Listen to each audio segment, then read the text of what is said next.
Les villes ne sont rien d'autre que la forme du temps, disait volontiers Italo Calvino, qui nous a appris à deviner les villes invisibles, à architecturer nos songes dans des récits toujours recommencés, où Marco Polo raconte à Hubei Khan les cités improbables de son empire. Ce désir, cet élan, cette forme qui se dessine dans nos songes, est à l'origine même de notre questionnement sur les cités à la dérive qui sont au cœur de cette 27e édition des Rencontres d'Averroès. Penser la Méditerranée des deux rives, franchir les frontières du savoir, passer d'un monde à un autre, relier ce qui semble être séparé, telle est la raison d'être de ces Rencontres d'Averroès. Une forme nouvelle est née cette année, faute d'avoir pu nous retrouver ensemble au Théâtre de la Criée à Marseille en novembre 2020, autour de 4 tables rondes. Nous avons donc décidé de les réinventer et chacun des intervenants a répondu présent.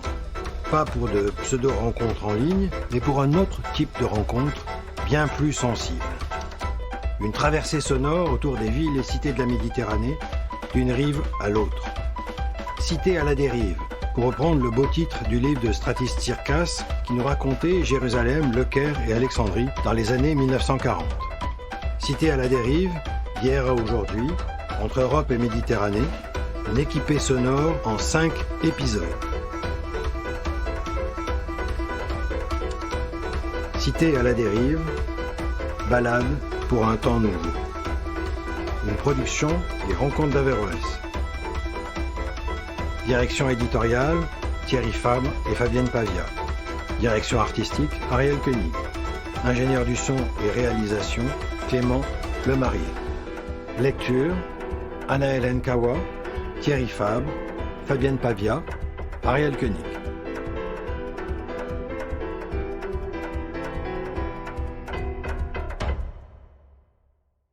Deuxième épisode, architecture à la dérive.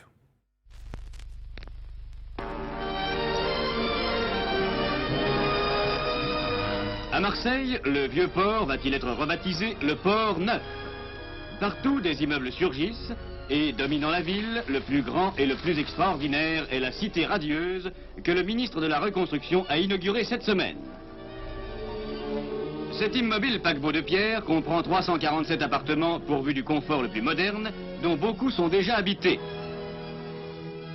Et c'est sur la terrasse que son créateur, l'architecte Le Corbusier, a reçu des mains de M. Claudius Petit la cravate de commandeur de la Légion d'honneur. La cité radieuse est née.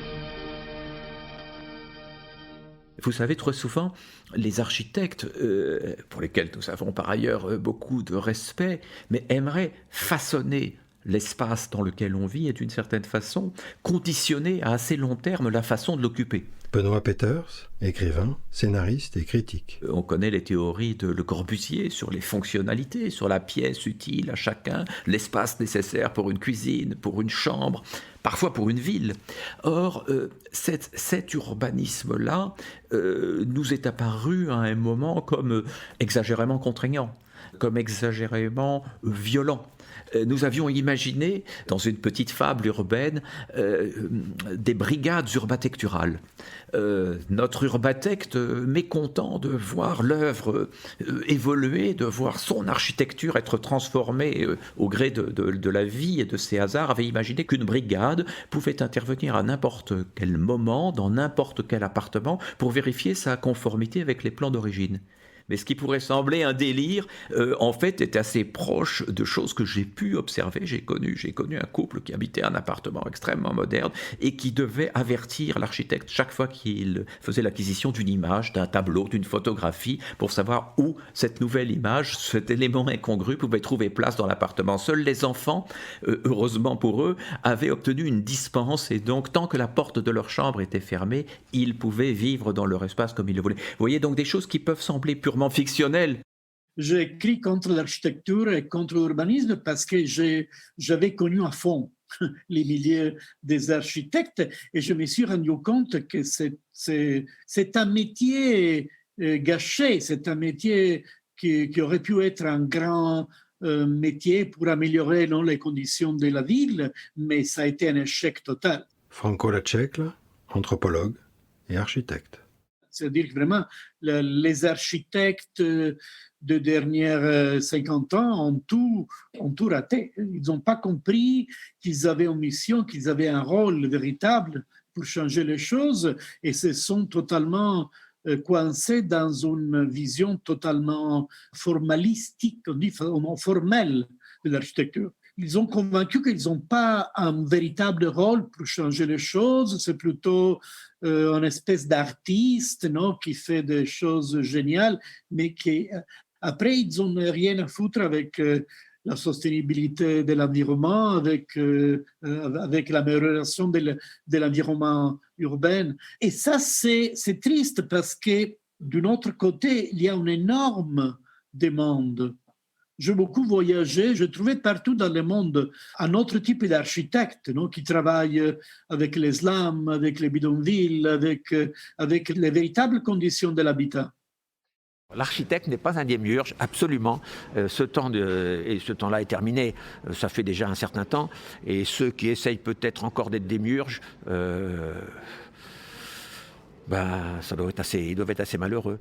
Martin Robin, architecte. Je pense en effet que dans l'évolution des villes, demain, on travaillera plus ensemble, c'est-à-dire avec la population, avec les habitants et avec tous les gens qui habitent la ville.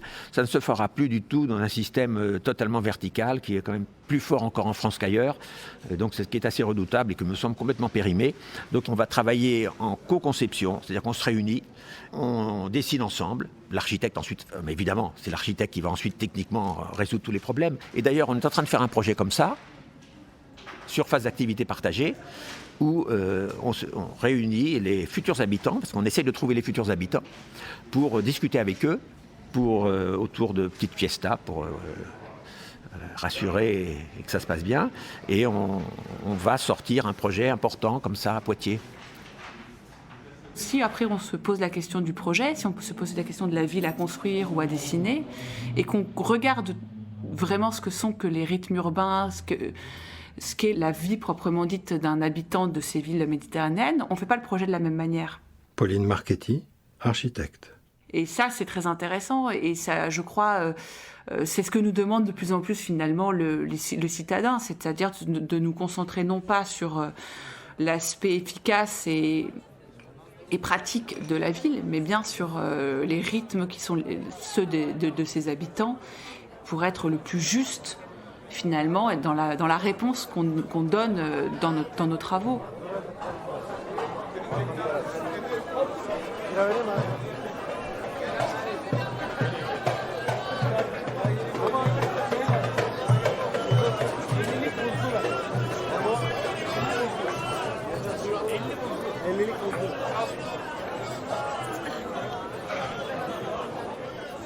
La question de l'habitat aujourd'hui en ville, elle dépend beaucoup plus de ce que sous-entend l'idée de l'organisme vivant que des formes urbaines qu'on donne.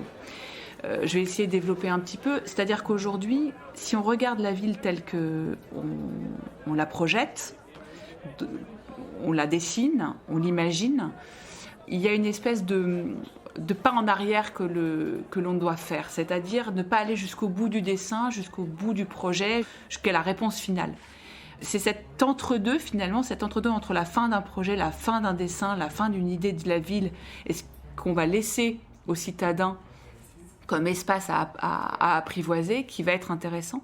Et cet entre-deux, c'est là où finalement, s'il est bien pensé, cet entre-deux, c'est là où finalement le citadin va pouvoir s'engouffrer, va pouvoir prendre des prises, va pouvoir y trouver sa place. Et cette rythmologie, ce rythme du citadin, de l'habitant des villes, va pouvoir vraiment se caler dans le dessin de la ville.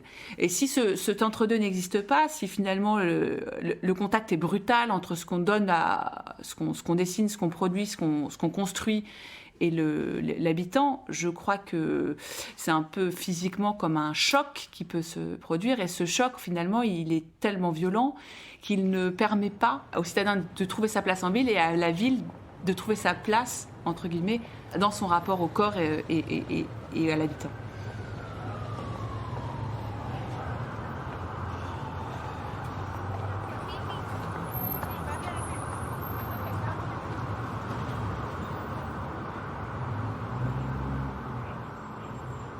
Mon rêve, c'est une ville hybride. C'est un mélange de Marseille, un mélange de Shanghai, un mélange de New York.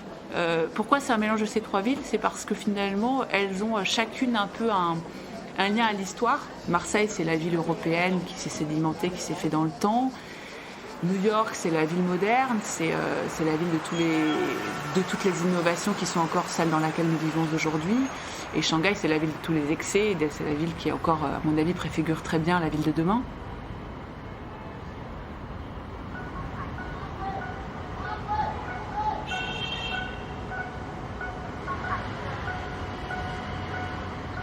Et moi, j'aime les 3 parce que les 3 m'apportent finalement ce dont j'ai besoin pour avancer. Et pas uniquement en tant qu'architecte, mais aussi en tant que femme, en tant que femme du 21e siècle, urbaine. C'est-à-dire que j'ai besoin de mobilité, j'ai besoin d'odeur, j'ai besoin de dynamisme, j'ai besoin du contact avec les autres, j'ai besoin de l'étranger, beaucoup. Je crois qu'il faut le dire aujourd'hui. J'ai beaucoup besoin de l'étranger pour avancer, pour progresser et pour apprendre. J'ai besoin de vitesse, j'ai besoin de nature aussi bien évidemment, et c'est tous ces besoins-là qui finalement, mis bout à bout, font que j'aime vivre en ville et que je suis profondément citadine.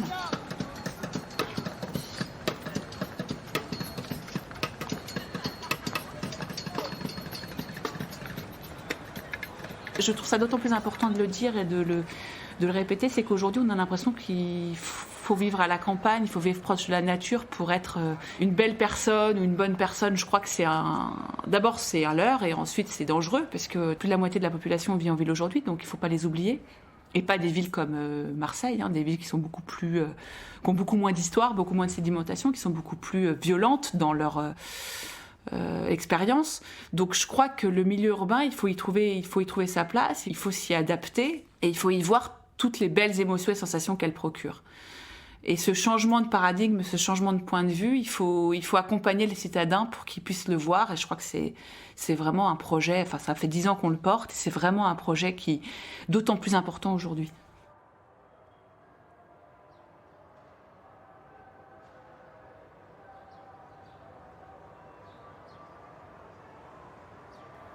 Stratis Tsirkas, cité à la dérive.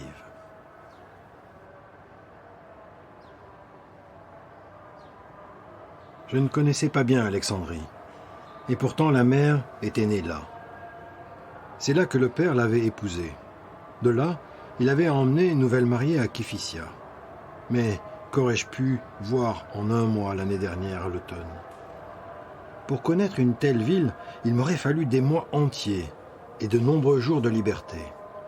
Errer sans but, prendre des rues dont on ne sait où elles mènent, faire des découvertes, une cour intérieure avec des dalles bleues de Malte, le dessin d'une grille disloquée, une petite mosquée aux rayures jaunes et roses comme un maillot de football, et à côté, un arbre au tronc luisant, le feuillage plein de tourterelles. S'arrêter devant les vieilles portes, lire les dates gravées sur la pierre ou le bois, et rêver. Cette maison-là n'a pas été touchée par le grand incendie. Celle-ci a été construite l'année où la mère est née. Écoutez le nom des rues et laissez mon imagination glisser du monde d'Hérodote et de Plutarque à celui d'aujourd'hui, le monde des usuriers et des négociants en coton. Entrez dans de grands cafés délabrés, avec leurs miroirs publicitaires, marques de vin, de cognac et de remontants désormais oubliés, avec l'odeur du tabac sur les sièges éventrés, le drap déchiré du billard, les boîtes à craie et les petites éponges, avec la voix du garçon de café, aiguë et traînante, passant commande en grec. Et encore aurait-il fallu avoir la liberté de se mêler aux habitants, aux ouvriers sur le port, dans les bazars, chez eux, dans les usines et les cabarets, au milieu des lumières, à la lumière. Moi, j'avais passé ces semaines enfermé dans un rez-de-chaussée, une sorte de foyer, de refuge pour inscrits maritimes à la station Cléopâtre, sur la Corniche. Le soir, je sortais pour travailler avec les camarades, mais nous ne prenions rendez-vous que dans des endroits où je pouvais m'orienter facilement. J'avais donc connu tout cela en hâte, la nuit, et la pensée accaparée par les grandes nouvelles que transmettaient les radios. la bataille d'El Alamein, la retraite de Rommel. Plus à l'est, avenue d'Aboukir, se trouvait l'hôpital grec. J'avais passé 10 jours en janvier. Même cette fois-là, je n'avais pas songé à demander si certains parents de la mère, des cousins et des petits-neveux, vivaient encore. Je savais seulement que je devais chercher quelque part, à Ramla, dans les parages de l'église du prophète Élie, si je me décidais. Pour la 3e fois maintenant, je me retrouvais à Alexandrie, de nouveau clandestin et de nouveau en automne, de nuit. J'ai suivi tranquillement mon chemin jusqu'à l'hôpital. Par la petite porte de l'église des Saint-Théodore, je me suis glissé dans l'enceinte et, rasant les murs, j'ai atteint l'aile du personnel. Notre agent de liaison était un cuisinier, d'âge moyen, gros, toujours hagard, mais très fidèle camarade.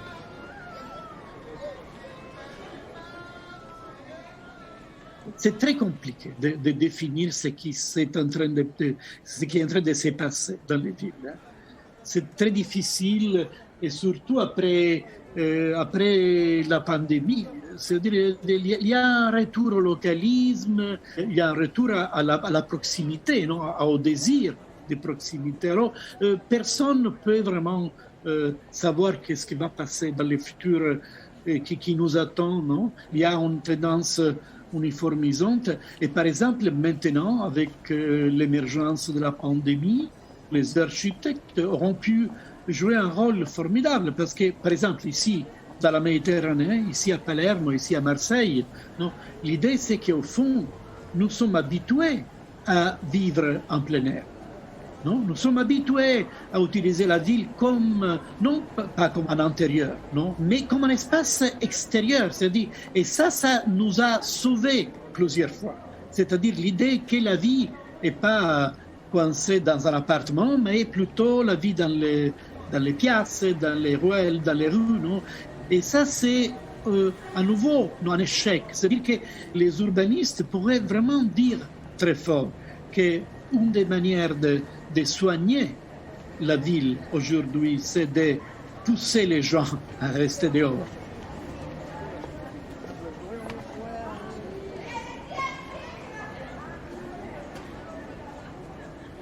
On a fait une étude plus récemment sur le seuil en architecture, ce sera l'occasion d'un autre podcast, mais la question du seuil, c'est la question de cet entre-deux qui n'est pas vraiment un espace, mais qui est un entre-deux espaces, et qu'en fait c'est un espace qui n'a pas de qualité d'autre qu'être entre-deux, et qui est très très important. Et dans la culture méditerranéenne, les conversations se font dans cet entre-deux, pas vraiment dans la rue, pas vraiment chez soi. On voit bien que c'est toute cette culture urbaine finalement qui est très similaire et qui s'est baladée comme ça d'une ville à l'autre sans connaître de limites finalement.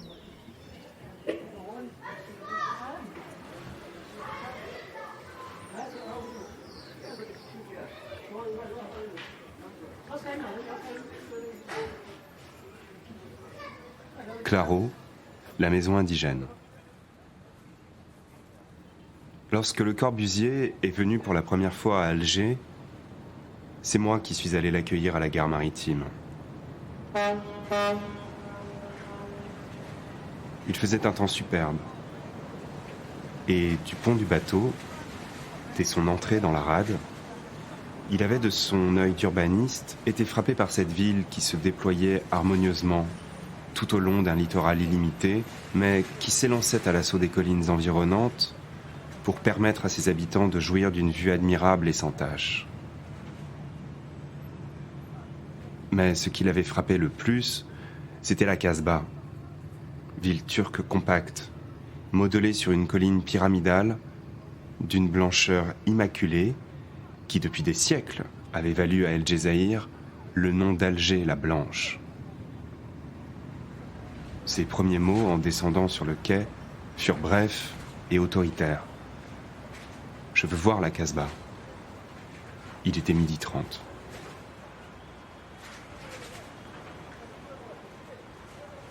La Méditerranée est vraiment entre les deux. Hein. C'est vraiment l'Afrique, c'est le nord de l'Afrique et ça fait partie. Il y a une culture un peu mixte. Et en Afrique, justement, l'écologie, qui chez nous est assez intellectuel. Il y a beaucoup d'écrits, on parle d'écologie, on discute, voilà, on arrive à tel système. Quand on va en Afrique, l'écologie, l'économie circulaire, on n'en parle pas. Elle est évidente, elle est essentielle, je dirais même l'essentielle, existentielle, et même elle est subsistentielle. Et donc toutes les villes se font avec un système de co-conception, de co-réalisation, de co-construction, mais c'est naturel. Donc on apprend beaucoup de choses. Quand je vais en Afrique, j'apprends énormément de choses.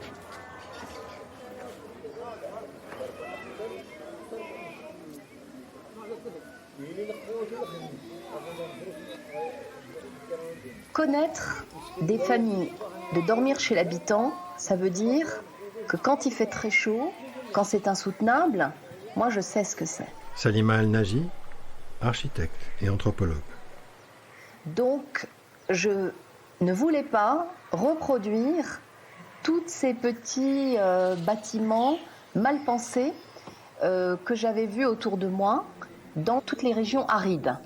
Et je crois que le fait d'avoir pas terminé ma thèse, qui m'obligeait à être sur le terrain, d'attendre aussi mon autorisation d'exercice, ça prend un certain temps, m'a permis d'être avec des personnes d'une qualité immense, qui étaient ces doyens d'âge, qui étaient ces familles qui m'accueillaient, et où j'étais pas du tout dans la recherche d'autre chose que de comprendre le fonctionnement de ces sociétés qui avaient été justement résilientes.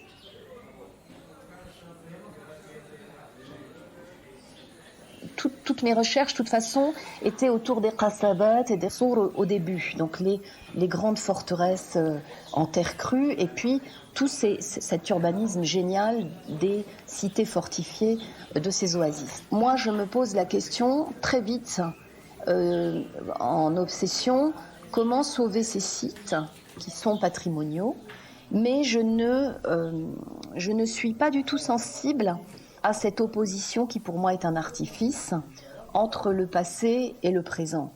Et je ne crois pas qu'on puisse avoir d'un côté une architecture dite traditionnelle en matériaux locaux et de l'autre une architecture, n'est-ce pas, extrêmement puissante, extrêmement moderne avec ce mot ou contemporaine qui est la même chose. C'est très difficile, je me suis rendu compte pour les gens, de rentrer dans un espace marqué par le temps en ayant cette même liberté de penser que celle que j'expose, qui pour un Européen est assez évidente, mais pas ici. Donc il faut à chaque fois faire aussi un travail de réapprentissage et d'amour pour ces techniques. Et donc j'ai proposé pour des tout petits projets qui étaient de l'équivalent de 20 000 euros, 15 000 euros, parfois quand on avait de la chance l'équivalent de 100 000 euros, c'est-à-dire 1 million de dirhams, pour des maternités, des foyers, des centres culturels, tout un tas de petits projets qui ont fait qu'après mes interlocuteurs, en l'occurrence des gens de province du Sud, donc des ingénieurs de province sur Tiznit bien sûr, mais aussi sur Tata, sur Guelmim, donc des régions où il pleut très peu et où il y a une forte chaleur, ça monte jusqu'à 50 degrés, donc ils m'ont fait confiance, j'ai eu cette chance. Par exemple là on est en train de terminer un musée à Tata, qui est devant la province, qui est tout en terre et que tout le monde visite. Et les gens disent « Ah oui, alors on peut construire en terre, on peut construire en pierre. » Et donc, pour répondre à votre question, à un moment donné, il me semble fondamental de proposer par le bas pour que tout le monde soit touché et que je prouve à tous les détracteurs que, bien que je sois qu'une femme, et bien que je sois d'un milieu francophone dit peut-être coupé du monde, eh bien, on peut aussi rendre ce qu'on reçoit et proposer autre chose. Et du coup, je reviens aux matériaux, bien sûr, parce qu'on oublie qu'un matériau, c'est aussi une architectonique, c'est-à-dire il va générer des formes. Et en fait, la question de un matériau qui va donner une forme, ça c'est très rarement compris. Bien sûr qu'il faut un matériau adapté, mais il faut aussi tout cet environnement qui va porter une architecture. Je pense qu'il y a une alternative au béton. Oui, je pense que c'est nécessaire d'avoir une alternative au béton. Parce que le béton, c'est très difficile à recycler, même s'il y a quand même quelques essais. On n'est pas du tout dans l'économie circulaire. Et aujourd'hui, il va falloir y arriver à l'économie circulaire. Parce que quand même, on est fragile. Hein. On a l'impression qu'on va recommencer comme avant. Et moi, je suis sûr qu'on ne recommencera pas du tout comme avant, qu'il y aura des tas de changements rapides. Et le problème, c'est que le réchauffement climatique, on considère que c'est le temps long. Les gens considèrent le réchauffement climatique, c'est le temps long, c'est pas demain, quoi. Quelques années, 10 ans, 15 ans, 20 ans. Si on demande à Yves Cochet, ça sera beaucoup plus rapide. Donc les gens disent, bon, quand il fera chaud, on sera mort. Je schématise, mais c'est un peu ça. Et donc ils s'en foutent du réchauffement climatique. Mais c'est vrai. Et donc, donc je suis assez pessimiste, quoi. Voilà ce que je veux dire, c'est que je suis assez pessimiste parce que c'est évident qu'il faut s'en préoccuper tout de suite. On a fait un projet l'an dernier, parce que j'enseigne à l'École nationale des arts décoratifs, et donc j'enseigne pas l'architecture, mais j'enseigne l'architecture d'intérieur, mais dans une école qui est pluridisciplinaire, puisqu'elle enseigne aussi le design, elle enseigne aussi la vidéo, la photographie, la scénographie, elle fait toute une série de disciplines. Ce qui était intéressant dans notre projet à Marseille, c'est que sur 9 étudiants qui ont participé à ce projet, il n'y en a pas un qui a fait un projet d'architecture similaire et fini. Et beaucoup se sont inspirés de la qualité des matières, de la qualité de la lumière, de la faune, beaucoup. D'autres se sont inspirés de la flore, de la façon avec laquelle le calcaire, de cette roche calcaire qui parcourt comme ça les calanques et qui fait que les calanques sont ces merveilles, cette couleur de la mer qui rencontre le blanc de la calanque avec cette végétation très particulière. Enfin, voilà, toutes ces formes finalement, cette esthétique méditerranéenne a inspiré les étudiants à faire des projets très différents les uns des autres. Et aucun finalement n'était vraiment un projet d'architecture, et c'était tous des projets qui, comme ça, touchaient à toute une série de disciplines qui dépassaient complètement la question de l'architecture et qui répondaient plus à la question de l'espace proprement dit. Venise n'existe que si des gens s'en occupent. Parce que ça tombe en ruine, tout tombe en ruine en quelques années. Incroyable. Le sel monte à 6 mètres. Dans la maison où on est, on ramasse 20 kilos à 30 kilos de sel tous les ans. Donc ce qui est pas mal, mais enfin c'est quand même pas terrible. Donc tout est mangé, tout est bouffé. Sauf le bois qui tient, la pierre très particulière d'Istrie, et puis j'oublie quelque chose, et la brique. Il y a l'incertitude à Venise, il y a l'inquiétude à Venise, et à la fois une grande convivialité entre les gens, parce qu'on sait bien que Venise est en train de s'écrouler. En 1900, Venise, j'ai vu des photos, tout était quasiment en ruine, hein, parce que ça fonctionnait plus. Ça a été repris malheureusement avec la pollution. La pollution a sauvé Venise, ce qui est quand même pas très bien. C'est-à-dire avec Marghera, les usines pétrochimiques, etc. Mais aujourd'hui, ça marche plus. Donc Venise est sauvée par le tourisme, ce qui est quand même pas très bien non plus. C'est une autre forme de pollution. Donc ça, et d'ailleurs ça c'est dans toutes les villes. Attention à la pollution des touristes. On peut espérer que l'épidémie, le Covid et autres épidémies vont supprimer un peu le tourisme lointain. Ça sera déjà beaucoup mieux. Mais le tourisme est quand même aussi une forme de pollution très très forte.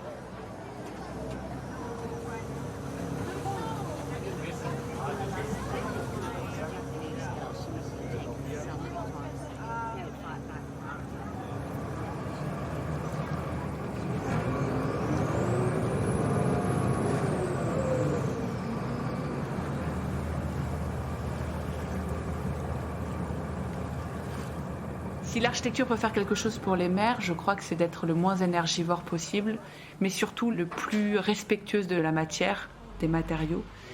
Pas des matériaux, mais plus de la frugalité en ce qui concerne les matières et les matériaux. De moins dépenser. Aujourd'hui, par exemple, en ce qui nous concerne, on s'interroge beaucoup sur la question de la réhabilitation, plus sur la question de la construction. On se rend bien compte que l'acte de construire est un acte de fait assez destructeur, et donc comment finalement on peut aujourd'hui réhabiter, répondre aux enjeux aujourd'hui de l'architecture sans forcément déconstruire et reconstruire. Et je crois que moins on utilisera de matière, plus on sera économe en matière, plus on saura respecter la nature dans sa globalité, et donc les mers dans leur particularité. Les rencontres d'Averroès, créées et conçues par Thierry Fabre, sont produites par Des Livres comme des idées. Elles reçoivent le soutien de la ville de Marseille, de la région et de la DRAC Provence-Alpes-Côte d'Azur, de la Sophia Action Culturelle et de la Maison des écrivains et de la littérature. En partenariat média avec France Média Monde, RFI, France 24, Monte Carlo Doualiya, La Croix, Mediapart, La Marseillaise et Zibeline. En partenariat avec la Criée, Théâtre National de Marseille, Aix-Marseille Université, Sciences Po Aix, l'Académie d'Aix-Marseille, l'Institut français d'Égypte, le Festival Strasbourg Méditerranée, la revue Topo et la librairie L'Odeur du Temps. Merci à Elodie Karaki pour son aide. Merci à Bachar Mahalife qui nous a permis d'utiliser sa musique pour le générique de ce podcast. Rendez-vous sur toutes les plateformes d'écoute habituelles et sur le site rencontreaverroès.com.